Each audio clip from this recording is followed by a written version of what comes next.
poursuit cette émission avec un autre gros dossier, ce procès qui démarre demain.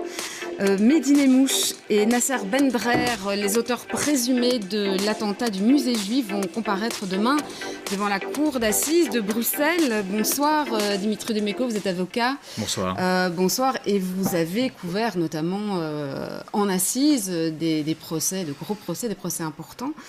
Vous connaissez bien évidemment ce lieu et ce milieu qui est celui de la cour d'assises.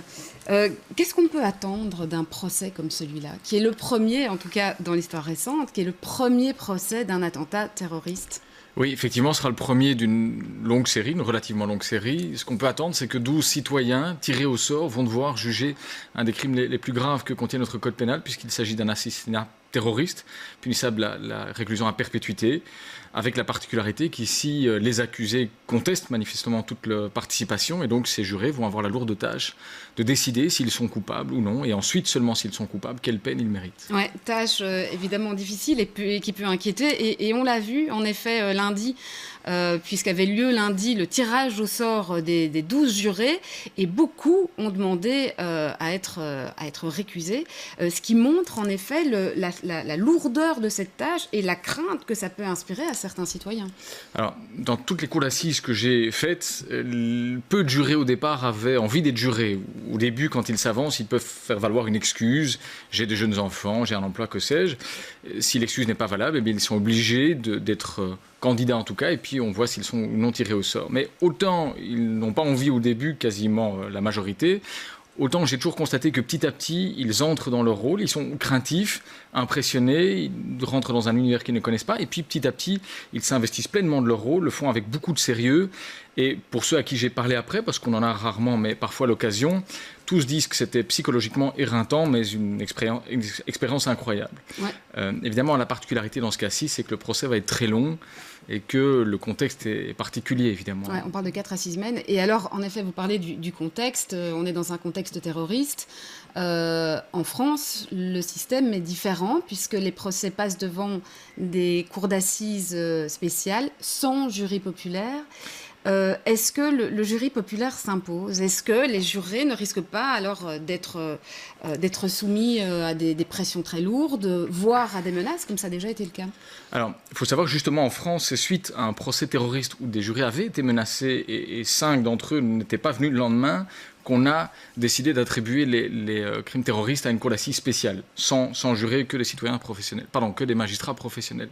En Belgique, il y a une double question. D'abord, le jury populaire, de manière générale. Moi, je suis pour. Je crois que c'est important que les crimes les plus graves soient encore attribués à la population. C'est vraiment la représentation la plus symbolique de la démocratie.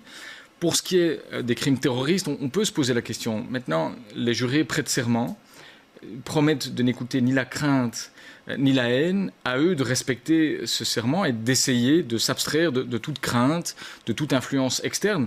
Si à un moment donné, un juré n'y parvient vraiment pas, vous savez, dans la pratique, ce qui se passe, c'est qu'il dépose un certificat médical et qu'il ne vient pas et puis on le remplace. Mais au final, on a toujours 12 personnes prêtes à remplir ce rôle-là. Je crois que c'est fondamental. Oui, mais c'est vrai que dans ce cas-ci, la présence d'un jury populaire a été en effet critiquée par certains dans le milieu judiciaire, parce qu'un jury pour juger d'un crime terroriste, eh bien, certains se demandaient si c'était effectivement une bonne chose ou pas.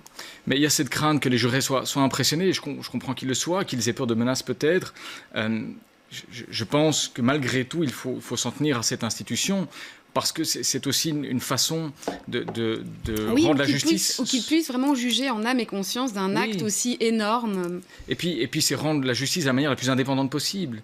On ne peut qu'avoir confiance en 12 citoyens tirés au sort. Personne ne pourra dire « oui, mais les juges sont trop laxistes » ou « les juges sont influencés » ou « ils ont tel courant politique ».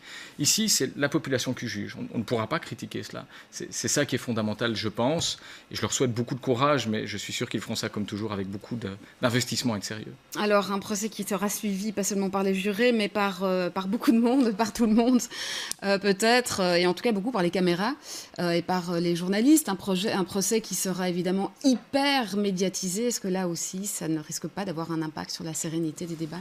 C'est toujours la crainte. Comme avocat aussi, moi j'ai fait des procès médiatiques, on a toujours peur que les jurés se sentent poussés par une certaine attente de la population, de sévérité, de décision de culpabilité.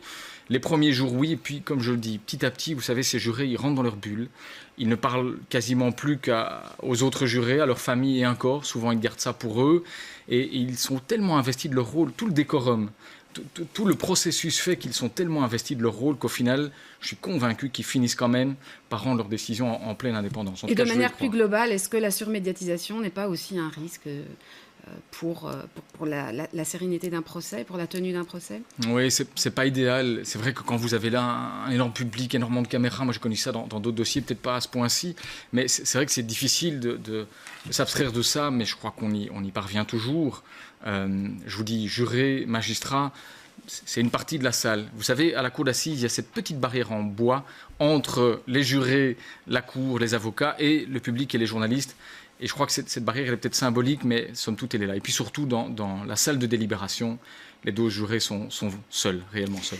Alors, toute dernière chose, vous le disiez, c'est le premier d'une longue série. Il y en a effectivement d'autres qui vont suivre. Est-ce que ce procès-ci a en quelque sorte valeur de test ? Peut-être un peu, ça m'intéresse particulièrement puisque je participerai au prochain procès, parce que je suis l'avocat de plusieurs victimes des attentats de Bruxelles.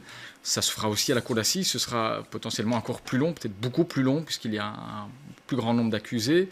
Je crois qu'il sera intéressant de voir en termes d'organisation, en termes de réaction des jurés, si c'est réaliste de faire ce type de procès devant un jury populaire dans une cour d'assises. J'espère que ça se passera bien. J'espère qu'on saura rendre la justice et qu'on sera du coup confiant pour les prochains procès. Merci Dimitri Debeco de nous avoir donné à la fois votre analyse et votre expérience. Et puis on suivra effectivement dès demain cette première audience devant la cour d'assises de Bruxelles. Alors,